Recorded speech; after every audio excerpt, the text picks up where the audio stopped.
Avant de télécharger ou alors installer un logiciel ou une application sur un téléphone portable, dit Android, ou alors sur un outil informatique tel que les ordinateurs et j'en passe, il faut de prime abord lire la notice.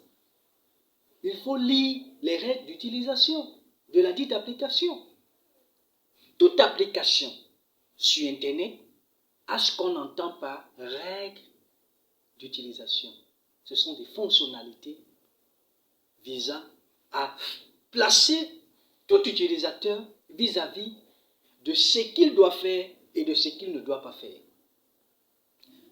Les règles d'utilisation ou les standards propres à une application viennent orienter tout utilisateur vis-à-vis déjà de la structure de la dite application, du nom du propriétaire ou alors de l'éditeur de la dite application et également les principes d'utilisation de l'application orientent l'utilisateur vers la prise en main de l'ensemble des fonctionnalités.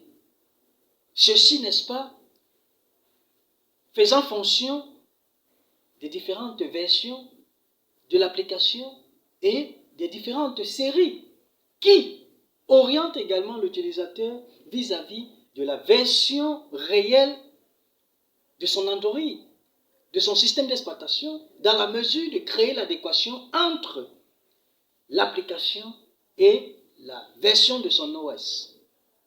Aujourd'hui, les utilisateurs vont sur Internet et téléchargent. Oui, on a dit qu'il faut télécharger.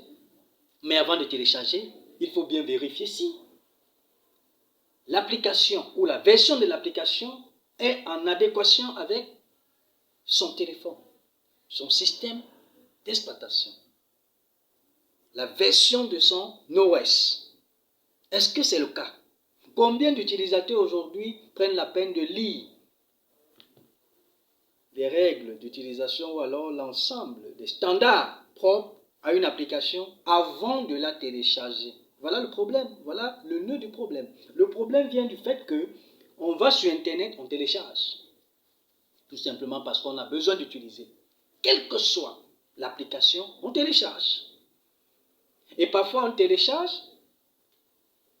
après 2 jours, le téléphone devient lent.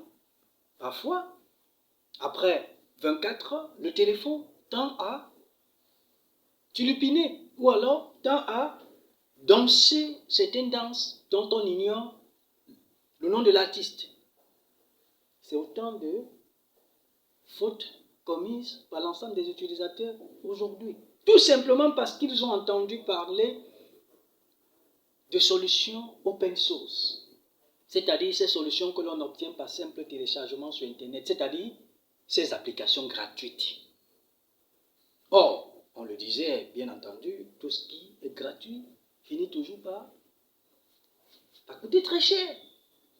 Il est encore mieux de nos jours de télécharger et installer rapidement une application qui a été reçue par le biais d'une licence. On les appelle les applications propriétaires, c'est-à-dire que l'on obtient par licence, par l'octroi d'une licence, qui vient, n'est-ce pas, assurer une couverture de sécurité assez garantie, plutôt que ces applications open source qui sont posées sur Internet